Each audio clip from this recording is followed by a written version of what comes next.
when we go back to Allah subhanahu wa ta'ala after spending these 30, 40, 50 years, and He asks us, man, what did you do for me?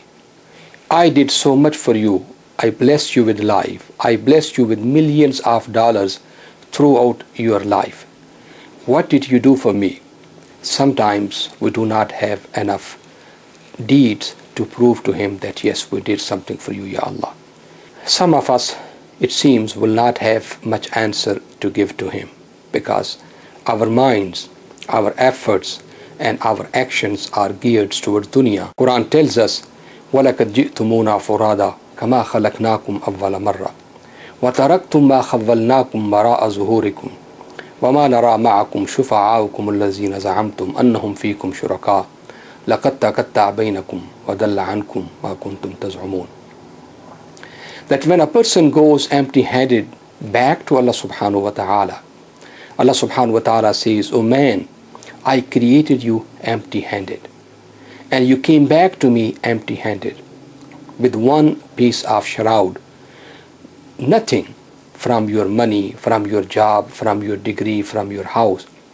None of those people whom you used to care about, you used to spend the time with, you used to worry about the most. None of those friends and none of those witnesses or none of those intercessors are with you. Where are they now?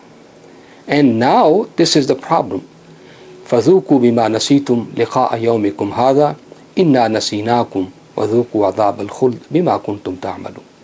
So today we have forgotten about you as you forgot about me when you were alive. So today you are among the forgotten ones.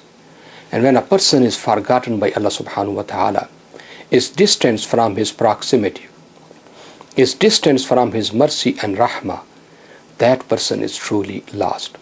So therefore, my brothers and sisters, when the Quran reminds us, we need to pay attention to that Quranic reminder. وَلَا تَكُونُوا كَالَّذِينَ نَسُوا اللَّهَ فَأَنْسَاهُمْ أَنفُسَهُمْ أُولَٰئِكَ هُمُ الْفَاسِقُونَ. Do not be like those people who forget about Allah subhanahu wa ta'ala during their life, and Allah subhanahu wa ta'ala makes them forget about themselves in this life and forgets about them for eternity. قُلْ إِنَّ الْخَاسِرِينَ الَّذِينَ خَسِرُوا أَنفُسَهُمْ وَأَهْلِيهِمْ يَوْمَ الْقِيَامَةِ أَلَا ذَلِكَ هُوَ الْخُسْرَانُ الْمُبِينُ. The Prophet ﷺ is told to remind us, the Ummah, say, O Muhammad sallallahu alayhi wa sallam, إِنَّ الْخَاسِرِينَ الَّذِينَ خَسِرُوا أَنفُسَهُمْ وَأَهْلِيهِمْ يَوْمَ الْقِيَامَةِ. Truly, the true losers, the biggest losers are the people who lose themselves and lose their families for eternity. When a person is distanced from the rahmah of Allah subhanahu wa ta'ala, from the proximity in Jannah, that person is completely in the torment and in the hellfire. And those people who will be in the hellfire, they will never get to see their families, their children, and they will never be given the respite from that torment and punishment. So imagine, after doing so much for our families, after trying to secure their life and their future, if we have abandoned them, if we have destroyed their eternal future, it means we have destroyed ourselves, we have destroyed them, and we could not secure their eternal success. So therefore, choice is ours. We can use this life as the true cultivation of the life to come. As the Prophet ﷺ told us, "Ad-dunya mazra'atul akhirah," that this dunya is the field for the life to come. Whatever you sow here, you are going to reap there in the akhirah. So we have got two options. Either we use our investment in the obedience of Allah subhanahu wa ta'ala, remaining in contact with Allah subhanahu wa ta'ala, engaging ourselves in the act of charity, morality, and serving humanity, or we can just worry about ourselves, about our worldly success, about our children and families' worldly success, and forget about our capital. Wallahi, my brothers and sisters, here in America, many of us have kind of forgotten about Allah subhanahu wa ta'ala. We are so much absorbed in worldly success, in money making, in fun and recreational activities, that we do not find the time for ourselves and for Allah subhanahu wa ta'ala on our busy schedules. And then He makes us forget about ourselves. There are so many examples which I can quote from my personal experience, where you see that the young people, they truly lost themselves in the ocean of American civilization. There is nothing wrong in enjoying our life, but that joy and enjoyment must be based upon the proper footing, differentiating between halal and haram, and making sure that we do not do it at the expense of our relationship with Allah subhanahu wa ta'ala. But when we do such kind of activity, then Allah subhanahu wa ta'ala makes us forget about ourselves and our families. I remember there was a family who migrated from back home and worked so hard to secure the future of their children. They used to bring their children to Sunday school, but they were not consistent in their tarbiyah. They stopped coming to Sunday school after they turned 16, and then got engaged into business, into college, schools, whatever you name it. But when one of them turned 18, the parents gave him Acura as the 18th birthday gift, and the person will enjoy Acura. He had some other friends, and when his friends turned 18, his parents gave BMW as the birthday gift to him. Now, many of the community members are enjoying the birthday party in that very affluent suburban context, when the police came and gave the news that 4 of the young people have been ejected from the car and instantly died. What happened, that young man of 19, he went to his friends who turned 18 and got BMW as a gift and asked him, let's try BMW and see and compare its capabilities with Acura. They drove BMW and went as fast as they can and then used the brake, but then somehow they lost the control and hit the concrete wall. 2 of them were ejected, and 2 of them who were sitting on the back seat were smushed in the car. So those young people, 4 of them, they lost their life, they wasted their life, and somehow they were not into the issues of religion or ibadat. What a waste of life. Sometimes we feel that the worldly accomplishments are so enticing that we keep on feeling that yes, I am fulfilling the purpose of my life. But sometimes these worldly accomplishments, they come to an end suddenly. I can mention one of the young men who was so accomplished in his social and educational life that became the mayor of one of the affluent cities in California. This young man was a thorough gentleman, very good in his morals, very good in his etiquettes, but not too much into ibadat, into salah, into Islamic activities. Even when he became the mayor, he would go out of his way to defend the Muslims in his area.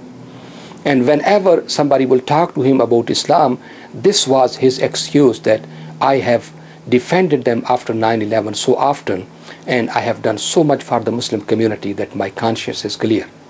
But suddenly had heart attack, himself called 911, himself opened the door for 911, but collapsed in the hands of paramedics. He was just 45 years of age.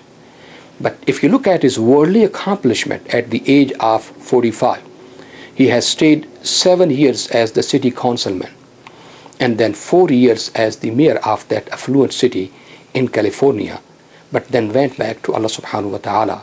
None of his resolution, none of his accomplishment may be able to help him or to assist him in the life to come. So therefore we have to understand that these worldly accomplishments are also transitory in nature. They do not go with us. Very often we feel that perhaps I am accomplishing something, and وَلَئِن رَجِعْتُ إِلَىٰ رَبِّي لَأَجِدَنَّ خَيْرًا مِنْهَا مُنْقَلَبًا, that if I will go back to Allah subhanahu wa ta'ala, He may give you the same bounties as He has blessed me in this life. But there's no guarantee. We have not done something for Him while we are in this life. He is not going to do something for us when we need Him the most. Therefore, make sure that you look at your schedule. you look at your priorities, you look at your family's priorities, and bring Allah subhanahu wa ta'ala there. Do not be the heedless person who is in a constant sense of ghafla and is away from Allah subhanahu wa ta'ala and does not know that Allah subhanahu wa ta'ala has written you off. Beg Him, sit with Him alone, cry to Him and ask Him, Ya Allah, why don't you invite me to your house? Why don't you invite me to talk to you? Why don't you give me the opportunity so that I can share my pains with you? Why have you made me dependent upon my job, upon my bosses, upon the other people? Why don't you make me dependent upon you? Ya Allah, accept me, forgive me, and make me among your servants. Please put it on your schedule. Make sure that you bring this sense of reliance and dependence upon Allah subhanahu wa ta'ala. And whenever you are unable to read the Quran for a week or a month, or enter the masjid for a few days, or spend some time alone with Allah subhanahu wa ta'ala, get back to Him, cry to Him and ask Him for forgiveness. Because it is not Him who needs you, it is you who need Him. Ya ayyuhan nasu antumul fuqara'u ila Allah, wallahu huwal ghaniyyul hamid. In yasha yudhibkum wa ya'ti bi khalqin jadid, wa ma dhalika 'ala Allahi bi'aziz. O people, O mankind, you are dependent upon Allah subhanahu wa ta'ala. He does not need you. You are the fuqara to Allah subhanahu wa ta'ala. He is your Lord. He does not need you, but you need Him every second of your existence. If He wants to replace you with another nation, He can do it easily. But you won't be able to replace your Lord, Allah subhanahu wa ta'ala. So do not compromise your relationship with Allah subhanahu wa ta'ala, and do not forget about Him, because then He will make you forget about yourself. And when He makes you forget about yourself and makes the family forget about you, you may not be able even to get the proper funeral or janazah prayer. I remember an incident where a successful plastic surgeon somehow went too much into dunya and kind of forgot about Allah subhanahu wa ta'ala. He was a Muslim, used to offer the prayers before he became a successful surgeon, but then got into dunya and forgot about his responsibilities. When the local community was about to establish Islamic center, some of the old friends approached him for some support or help, and he said, for me, everything is equal. I support the museums, I support the churches, I support the temples, but he did not give even a penny for the masjid or for the construction of the masjid. And when they approached him second time, he said, I'm just changing the office furniture. If you need these chairs, you can take it, but don't come back to me after that. A few years later, somehow he got hurt with a needle during the surgery, and then somehow his red blood cells were being destroyed by some mysterious disease. It did not take much for him to feel that his time is limited. At that time, he remembered, and he wanted his family to come back from back home and his children, but Allah subhanahu wa ta'ala did not give him enough time to survive or to live to see his children. And unfortunately, he had relationships over here and some of the other people who were living with him, and maybe a girlfriend or something like that.